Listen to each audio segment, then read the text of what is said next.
What's up, gamers? It's Dunsky here. In this video, we're going to be discussing point 1 and 2 from my previous guidelines video. I was planning to make a video on how to split up as a squad first, but I think some of these points should be fleshed out a little bit further, so it'll make more sense when I get to that video. The most important points for that video are going to be being on the same page in general and situational awareness, which I'll get to those later on in the series, I guess. First point we're going to dive into here is just having plans for your raids. This makes sense for being solo as well, and there's three types of plans as I went over previously. It's questing, money runs, and PvP. The main goal of questing and money runs is to survive the raid. Number one. PvP, obviously, if you're going to go PvP, you're not necessarily, your goal isn't to survive if you're out looking for a fight.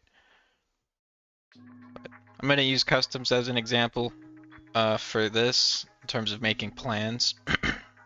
We're going to assume a couple things here for this example. Let's say you're going to go in as just a duo squad. One dude has already done all of his custom quests. He's not worried about quests, but he still wants to go PvP, fill up his bag with loot, or just help you get your quest done. And the other guy, he's on a quest and he wants to get his golden Zibbo, which we all know that's great fun. Customs tends to be pretty PvP heavy, so just get ready to fight. You're going to run into people. Make sure you look at a map, get to know the spawns and whatnot, otherwise you'll get caught off guard really quick in the raid. So let me pull up a map here with paint. We'll get into it. So scenario 1, you spawn somewhere over here. Lad smugglers spawn too.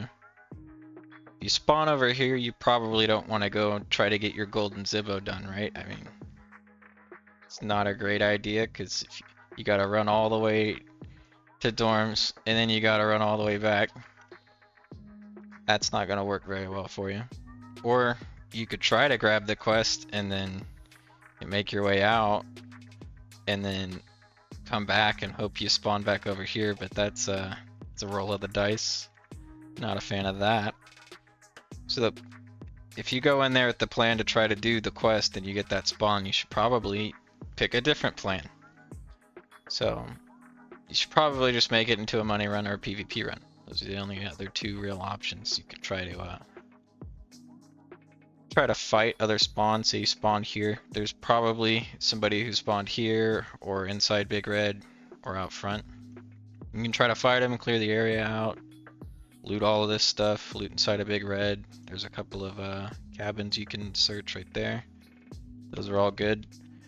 And then, you know, just work your way to the other side of the map, pick up some stuff, and then leave. Or you can just go purely for the PvP and just try to find people to fight. So that's scenario 1. Scenario 2 would be if you spawn in this factory area, which I'll consider old gas as well. So if you spawn anywhere over here, these are great for money runs, but you could also get the golden Zippo done from these spawns just as well. And this is where you want to decide what you're gonna do. I don't really recommend trying to go for a questing and money runs. You should try to just pick one. If you're just gonna grab a quick bag of loot, you know, you can loot all these buildings, hit green screen building, and then you could flip the power on and loot the stronghold and then leave right there if you want. Or you could loot all this and work your way around if you don't have a factory key, which if you don't have a factory key, you should get one. If you're gonna move for quests from this spawn point, you just want to be methodical if you're trying to move out of here. If you spawn old gas, you're gonna have to cross through construction and you're gonna run into people. Or at the very least, you're going to run into a bunch of scavs and everyone's going to know you're there. That's one. Or if you move this way, I would probably recommend just following the wall around and then get into the 3-story and grab your thing and then move out. But regardless, the point is to just be aware of what's going on the raid, right? If you spawn here, there's probably someone who spawned over here and there and up here. So you're probably going to run into one of them depending on where you go. And while you're moving, say you decide to follow the wall here, and all of a sudden you hear a whole bunch of fighting in the dorms. You could either try to, wait it out for a little bit, or change your plan if you want. You could just say, well, screw that. Let's just, we'll backtrack. We can hit the factory shortcut. We can get some of this loot and head over to Stronghold after we turn the power on. Get a quick bag and reset. Or, like I said, be patient. Or say you're heading the same way and you hear a ton of shots at Stronghold and in construction. There could still, of course, be somebody in dorms, but you at least know they're not fighting or anything at the moment or whatever, so you could try to move in and get your quest done that way. So that's pretty much scenario 2. You just want to pay attention to where you're headed. And then scenario 3 would be if you get an ideal spawn, which would be, really any of these are okay, but really you want that one. In that case, you just need to worry about the guy who spawns here, right? You'll move up, grab your thing real quick, which you should beat this guy unless he's got like max strength and he's SJ6 or something. You can beat him to the 3-story if you just run straight into it. But that's not usually a great idea.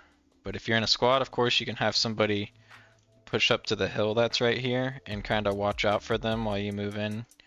It only takes like a minute to get in there to the 3rd story and grab your Zippo. And then you guys can just carefully move your way around and go to your drop off. So those are just some basic quick examples of what you could do in terms of making plans for your raids. And this is obviously just one example of an infinite number of scenarios you could run into just trying to get that one quest done.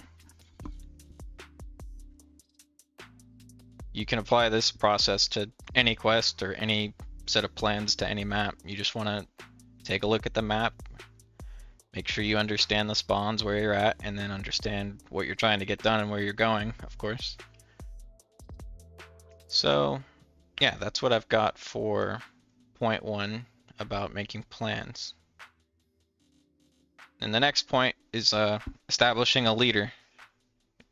This one will be a little more simple and to the point.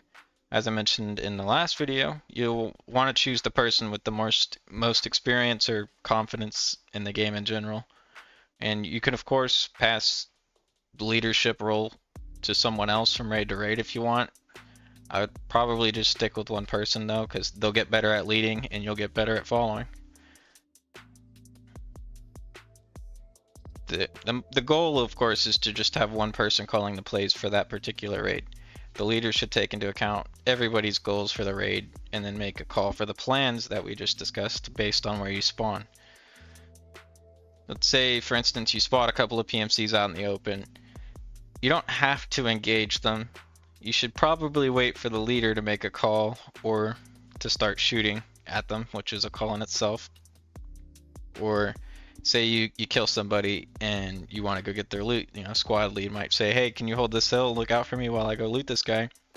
Or vice versa. They'll say, hey, you go loot that guy. I'll watch out for you. Something like that. Just somebody making the calls. And you want to have that so that everybody in your squad isn't making their own decisions.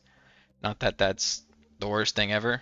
But you guys will figure that out the more you play together. But it can get confusing if somebody's like, I'm going to do this, and someone else is going to do something completely different. And then you'll get confused about where they're at and yada, yada, yada. It just adds layers of confusion, and it's just not great. Like I said, as you play more together, you get a feel for how people like to play and everybody's strengths and weaknesses. And it does take time to integrate into like the squad play mindset from solo play, although I recommend starting out solo to learn how to fend for yourself in general. Even as like a duo or a trio, you can get to a point with the way you guys play that you hardly even have to communicate with each other outside of just spotting something or calling out that you're gonna go flank to one side while they hold, yada yada yada. You can make a call at the start and you guys all know where you're headed and what the goal is, so that makes a big difference. Yep, that's all I've got for you guys today. Next video we'll be talking about parts 3 and 4 of the guidelines.